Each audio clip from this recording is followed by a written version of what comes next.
it's now my life mission to speak with people as often as I can, to try to pop that bubble, to not just say the other side is wrong and bad. And, you know, there's a whole new dynamic, and we have to look at economics. And the right doesn't work, the left doesn't work. It's not going to work. We need something new. And I'm telling you, Andrew Yang, that is new.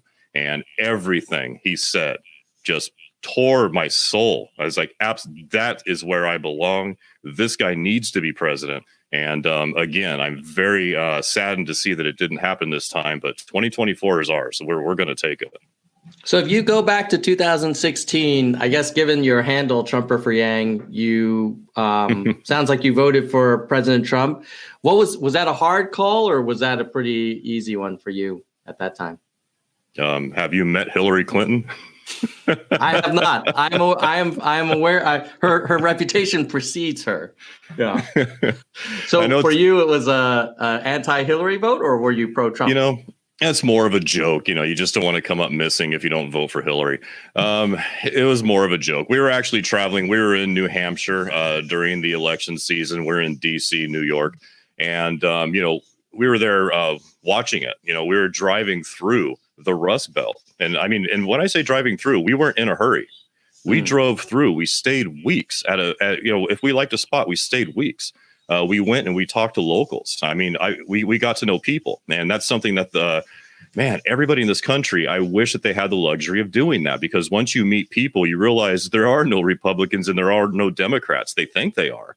They're just people. We agree 90% of the time, but you put two humans together, then we start showing off. We start virtue signaling. We start standing up for principles that we don't necessarily believe in, that we heard about on the news, that we've been told that we need to do. But yeah, anyway, I digress. We were down in D.C. When Trump opened up his hotel, the old post office building. So it was not a difficult decision for me to vote for Trump in 2016. What he was two middle fingers in the air to everything that reeked of anything establishment. The Republican establishment, Democrat, mainstream media. He had his bold middle fingers in the air at all of them, and everybody hated him. And we needed a change. And whatever that change is, kick the bull in the butt and point him to the China shop. And that's what we got out of Trump, and that's what we continue to get out of Trump. And, you know, if you want some nice people to come and fix all the China in the shop, dust off everything and get it just as beautiful as it was in 2015, Biden's your man. And so what are you hoping for in 2020? Well, I would hope for an Andrew presidency, but obviously we're not going to get that. So, you know, the best thing that we can do in 2020, if you're talking president race wise, would be like I always say, Trump 2020 equals Yang 2024. Because if a Democrat was to win in 2020, goodbye to any possibility of a Yang presidency for years. And I understand people say, "Oh, well, Biden's so old. He already alludes to." Some people say that he has said that he's not going to go for a second term, but he's never said that. He's alluded to that fact. You still have an incumbent VP that a Democrat would have to win over. And guys, that's not going to happen. I mean, dust off the history books. When's the last time that happened? And, you know, I'll wait for the answer. So if a Democrat was to win, Joe Biden, I hear, is the favorite over here. And if Biden miraculously wins, we will not have an opportunity for an Andrew Yang presidency for many years. What's your thoughts on President Trump's performance so far, and how you think he would do in a second 4-year term?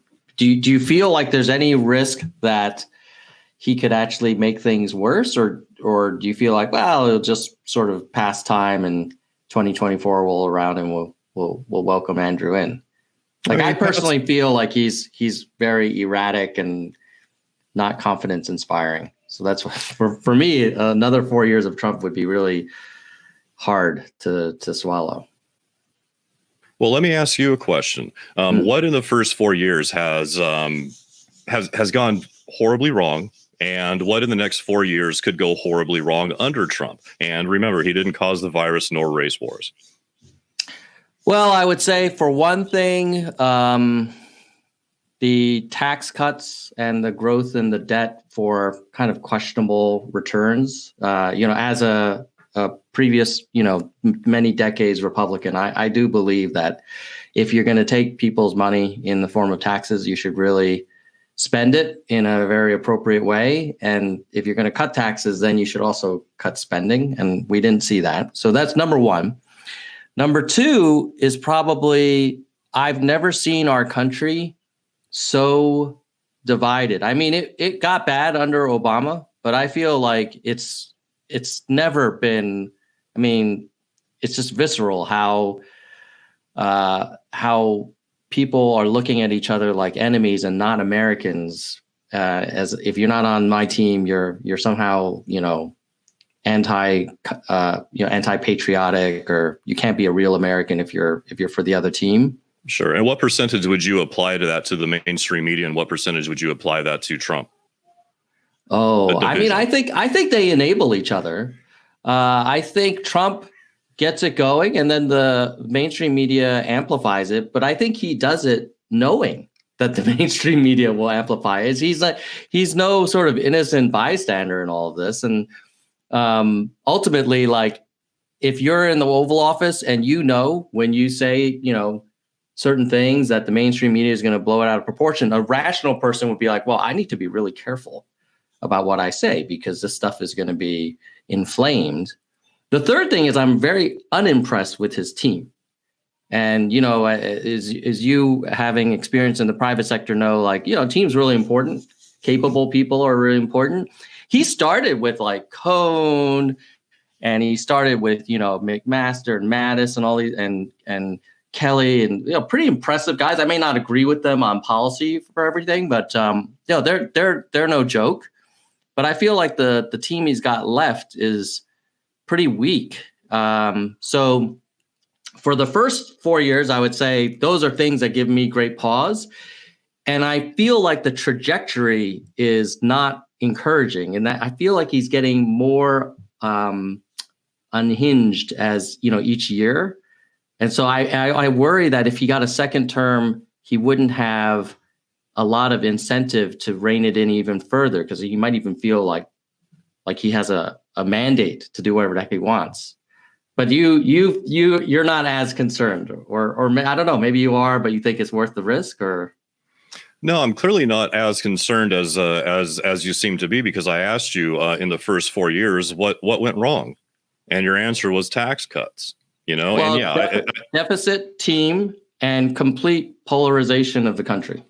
Well, the polarization again. I can't. I'm certainly not going to give Trump a pass, but he came out swinging at the media, and the media came out swinging at him. And this is back to 2015. The media loved him before he said, "Hey, I'm going to run for president," and all the establishment people said, "Hey, wait a minute, we don't want this guy." And so, of course, the mainstream media is owned by the establishment, and so they started attacking. So, the vitriol that many people feel towards Trump, I feel towards the mainstream media. And it's not just me. I understand that people on the left speak with people on the left, and they think that they are all kumbaya, and all the world disagrees with Trump. But there's another side. There's a whole other half of the country that feels just as strong, if not stronger, in the opposite direction. And, that's what I'm here to try to bridge the gap to. And I want Democrats to talk to Republicans. I want Republicans to talk to Democrats, because guess what? We're not all racists. I mean, hell, you've seen me being called a racist, firsthand. And it's just, it's laughable. And it's angering, hurtful, all that crap. But, we're Republicans, so we're supposed to be tough and just be able to take this stuff. But the end of the day, we just need to chill out. We need to talk to each other and realize Trump isn't as bad as you guys have been told. Okay. If you actually watch for yourselves and don't look at it through the filter of the mainstream media, and I'm not talking to you because I know that you're smart and informed and take this stuff seriously and spend a lot of time on it. Talking about the Democratic Party as a whole. And the same thing with the Republicans. You know, you can't just put the American flag in the back of your diesel truck and you'll America all day. You know, shut up, talk. You know, there's two sides to the story. But I digress back to my question in that polarization. Sure, the media and Trump did that with their little slap fight. Deficit spending, higher debt. Give me a president that didn't do that. And yes, I know Clinton during the dot-com bubble. I was there firsthand making money off of that. So, and then a tax cut. Yeah, did the tax cut go, unfortunately, disappropriately to the wealthy? Absolutely, and it was a big disappointment. But to me, those negatives that you listed for the first 4 years, it just doesn't scream of a terrible president. What do you think he did anything good? Like, what do you think if we flipped it around, what did he do with his 4 years that made America greater? Well, presidents don't really make big changes in our country. I know that we think that they do, but they don't. When we get somebody like Andrew, he will, because he'll be able to work with people and get UBI done, and that's a big deal. But what Trump has done, Trump's come in and cut regulation. And I know what lefties immediately would say is, oh, my God, the environment. Right. So, guys, there's some regulation in this country that can be cut, and he's cutting it. He's done some good things with criminal reform. He ran on saying that he was going to pull some troops out, and he has failed me on that. I want to see us pulling troops out. I want to see us lowering our footprint with bases. We don't need to have this superior strength anymore. I mean, we keep pissing off the world like we are. We might, but maybe we can ease up on that as well. But he's made NATO pay more. On the left, if you listen to the mainstream media, you think that we're the laughing stock of the world. If you listen to the world's media, they don't say the same thing. I mean, you're over there in Switzerland. I mean, is your local media, they're trashing Trump all the time, or do they just say that the United States president did this, and that's it? It's news. It's not like the American news. Yeah, I would say the international media here, or the media that I'm familiar with here in Europe, is they don't trash Trump all the time. But I will say this, that I always find it interesting that Trump talks about how before he became president, America was the laughing stock of the world, and now the world respects us. But I can tell you, like, at least in terms of Zurich, London, Singapore, Tokyo, people in those places are really not impressed with Trump. He comes across very immature and erratic and kind of narcissistic and not statesmanlike. But honestly, I don't really care that's not a top priority of mine to have other countries, admire us.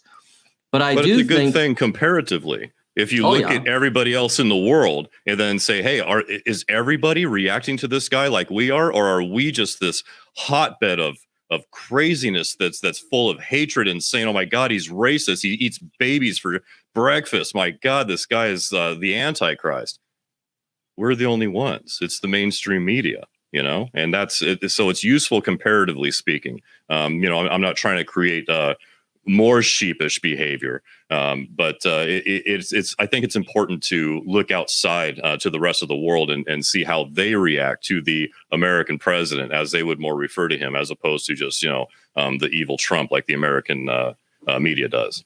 So let me ask you this, Dennis. You come across as a really thoughtful, considered person. When you hear him speak or read what he writes, I listen to it and I read it and I'm shocked. I'm like, how is this person the president of the United States of America, a person who like screams in capital letters on Twitter all day long and then goes on. I was watching the Fox News interview. It was with Spicer. It was on some other channel. And it seems like he's not able to structure logical arguments with a beginning, a middle, and end. It just seems like the stream of consciousness. And that worries me. that he's not a problem solver that thinks kind of systematically. What's your take? I know I accept your point that, well, look, these presidents are not omnipotent, but they do make decisions. They need to think through nuance and be able to, structure an argument. Do you feel like he's got it, or what's your take? Well, I said before that we wanted a bull in the China shop, and the last time I checked, bulls they don't sip tea with you. I mean, is Trump an asshole? Yeah. Newsflash, guys. Trump's an asshole. Sorry. What do you want me to do about that? Does he say stupid things in tweets? He certainly does. When he says stupid stuff like put the word thug in a tweet, I think that is really damaging and completely unnecessary, because we all kind of know what the hell that means.